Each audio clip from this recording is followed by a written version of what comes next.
Bonjour à toutes et à tous, bienvenue dans les 500 miles du slot saison 1, manche 3, je suis Ben, je serai accompagné de Kate. Et on va de suite passer au bilan récapitulatif de la manche précédente. Voici le classement après deux manches. Aujourd'hui nous allons voir l'affrontement entre la Celica et l'Audi RS5, l'Audi RS5 en tête, la Celica 5ème. L'Audi RS5 avait remporté la course et le chrono face à la Shelby Cobra, tandis que la Celica n'avait gagné que la course. Et voici l'Audi RS5 DTM du team Scheffler, piloté par Rockefeller, une voiture très agressive et très performante qui est en tête du championnat. Et voici donc sa concurrente, la Mercedes CLK DTM de la team Vodafone, et qui sera pilotée par Schneider. Une voiture qui est un peu irrégulière, hein. Elle ne gagne pas, elle ne marque pas beaucoup de points. Pourtant, elle a la puissance moteur. Oui, surtout qu'on le voit bien qu'au niveau du chrono, peut-être parce qu'elle est seule sur la piste, elle a plus confiance en elle, elle se sent peut-être plus à l'aise. Le pilote a plus confiance en lui. Ouais. Oui, et du coup, il massacre le chrono, mais pour ce qui est de la course, généralement, c'est vrai qu'il est un petit peu irrégulier. Encore le chrono, c'est pas le meilleur, hein. Il est seulement 3ème ou 4ème, mais au classement, ça ne se voit pas. Et voilà, c'est parti en tout cas. Et très bon départ de la Mercedes CLK. Oh, dérapage de l'Audi. Ouais, et l'Audi est à la traîne, hein. Un peu de mal, la Mercedes impose un rythme d'enfer.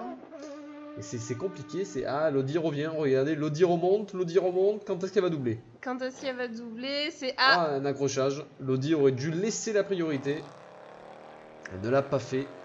Je rappelle que la priorité est toujours au pilote qui est devant. C'est très serré, les deux pilotes ne lâchent rien. Un accrochage, l'Audi n'a pas laissé la priorité encore. Non, elle est très agressive, hein. Le pilote, il a beaucoup de hargne, il ne supporte pas être derrière, sûrement dû aux précédentes courses, vu qu'il était toujours devant. Ouf. C'est parti, un gros dérapage, il est parti en vrille, l'Audi. En tout cas, l'Audi n'arrive pas à dépasser la Mercedes et il y a beaucoup d'accidents, ce qui est très rare avec cette voiture.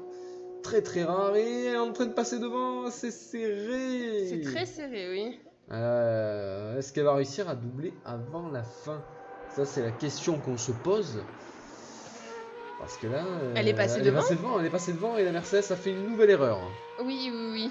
Mais en tout cas, ça y est, elle est passée. Ah non, elle se refait doubler, c'est dommage. Ouais, c'est dommage, mais elle a peut-être pas dit son dernier mot.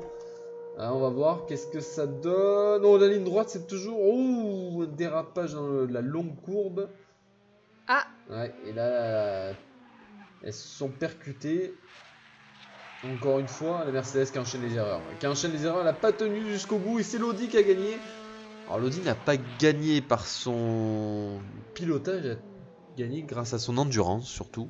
Oui, je pense. Je pense qu'elle s'est démarquée à ce niveau-là par rapport à sa concurrente. À sa concurrente qui a tout lâché dans le dernier tour. Dans le dernier tour, elle a lâché prise complètement. C'est dommage. On s'attendait à mieux de la CLK. Bon, on sait très bien que la concurrente de la RS5, c'est la C63, la Mercedes C63, qui explose les chronos systématiquement. Là, malheureusement, on s'attendait quand même à mieux venant de la CLK, le team Vodafone qui a des espoirs, qui aimerait finir sur le podium. C'est quand même mal parti, honnêtement. Oui, là pour le coup, c'est vrai que bon, ça reste quand même une belle course, hein. Je trouve qu'elles se sont bien. C'était une course agréable à regarder, elles étaient vraiment côte à côte. Et là, on attaque le chrono, avec d'abord l'Audi. L'Audi qui est toujours performante en chrono, qui malheureusement n'a pas signé un seul top chrono. Hein. Elle a gagné des chronos, mais n'a pas signé un seul top chrono. C'est dommage. Peut-être que ce sera le cas pour celui-ci. 15 secondes 47, c'est moyen, c'est correct, mais sans plus. On peut mieux faire. Et on part avec la CLK. Oh bah, ça commence mal. Le rythme est moins bon. Hein. Non, on le voit, hein. C'est pas aussi maîtrisé, pas aussi rapide qu'avec l'Audi, mais bon, nous allons voir au chrono ce que ça va donner. Ouais, là, en tout cas, ça roule bien. La fin 17-27. Ouh la vache. Il y a 2 secondes. Quasiment 2 secondes. Ouais. Quasiment 2 secondes avec l'Audi. Ça commence à faire 2 secondes, ça commence à faire. En tout cas, voilà le résultat. l'Audi remporte la course et le chrono et empoche donc 4 points. C'est honorable parce que cette voiture réalise sans faute. Rockefeller a pour l'instant remporté 3 courses, 3 chronos et a 12 points. Et la Mercedes, malheureusement, n'est que 6ème.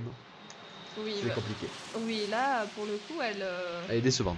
Très décevante, surtout que c'est une voiture qui est très performante. En tout cas, on espère que vous avez apprécié. On se retrouve bientôt pour le second duel de la 3e manche. Et je vous dis à bientôt. À bientôt.